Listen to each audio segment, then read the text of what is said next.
ẹ̀yin tí wọ́n bá bí ní August 23 sí September 22 ìràwọ̀ FIRGO lẹ̀ ń lò léyìí tí ó jẹ́ ìràwọ̀ ìpẹ́. ìràwọ̀ yìí jẹ́ ìràwọ̀ tó múni làákàyè bérebére, bẹ́ẹ̀ ni ara wọn yára gbàbọ̀dè fún ẹ̀mí àìrí púpọ̀.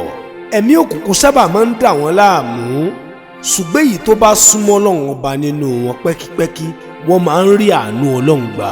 ó dára fún àwọn tí a bí sí abẹ́ ìràwọ̀ yìí kí wọ́n má ṣe dùn ipò olórí tó ga jùlọ rárá, toró jẹ́ ìràwọ̀ tí kùdìẹ̀kudiẹ máa ń ṣe ìdíwọ́ fún níbi ìgbéga. wọ́n máa ń fi ẹnu dídùn àti irọ́ díẹ̀díẹ̀ sí ọ̀rọ̀ láti lè jẹ́ kí ọ̀rọ̀ wọn dùn létí ọmọ aráyé lọ́pọ̀ ọgbà.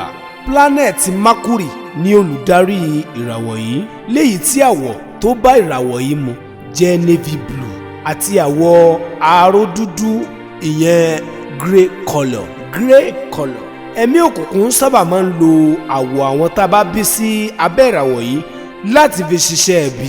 ló fà á tó fi jẹ́ wípé wọ́n máa ń la oríṣiríṣi àwọn àlá àbẹ̀rù lọ́pọ̀ ọgbà.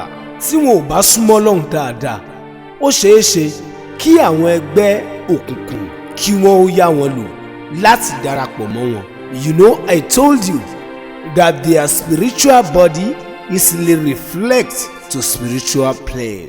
obìnrin wọn máa ń yára kó ẹbí ọkọ mọ́ra púpọ̀, ṣùgbọ́n tí wọ́n bá bínú wọ́n yára láti bà nǹkan jẹ́ pátápátá. wọ́n ní ọkàn àtakò púpọ̀, they have mind of criticize. wọ́n fẹ́ láti ṣe àtakò ju kí wọ́n gbà láti ṣe àtúnṣe lọ. èèwọ̀ fún àwọn tí wọ́n bí sí abẹ́ ìràwọ̀ FIRGO.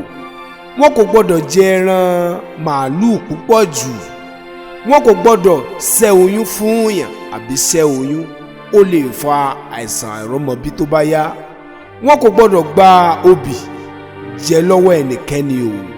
wọn kò gbọdọ̀ jẹ ẹyẹ igún, èèwọ̀ ni fún wọn láti jẹ tàbí láti lò. ẹ̀mí ìfura wà fún àwọn tí wọ́n bá bí sí abẹ́ ìràwọ̀ FIRGO. ẹ wá gbọ́ o, ẹni tí wọ́n bá bí ní ọjọ́ Saturday nínú wọn yóò ní ẹ̀bùn fífi ohun tí yóò ṣẹlẹ̀ ní ọjọ́ iwájú hàn wọ́n láti ọ̀dọ̀ Ọlọ́run ọba mi.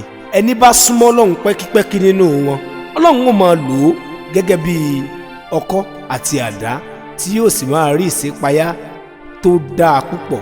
àìsàn inú ikùn òun ló sábà máa ń jẹ́ àìsàn wọn. ẹ bá mi tẹ subscribe kí n tó sọ àwọn iṣẹ́ tó bá ìràwọ̀ yìí mu, kí o dẹ̀ tẹ notification bell láti lè máa rí àwọn fídíò mi. àwọn iṣẹ́ bíi olùṣírò owó accountant, iṣẹ́ ọwọ́ craftsman or woman, dókítà alábẹ́rẹ́, nọ́ọ̀sì, aṣọ́gbà, ọlọ́pàá, olùkọ́, olùkọ̀wé, writer àti bẹ́ẹ̀ bẹ́ẹ̀ lọ. kọ́pì líǹkì fídíò yìí sí àwọn èèyàn 10. àánú Ọlọ́run á wà pẹ̀lú wa. orúkọ mi ò yí padà, Dr. Okiki Anabi kún fàyàkùn ọmọ àwọn ẹni Ọlọ́run.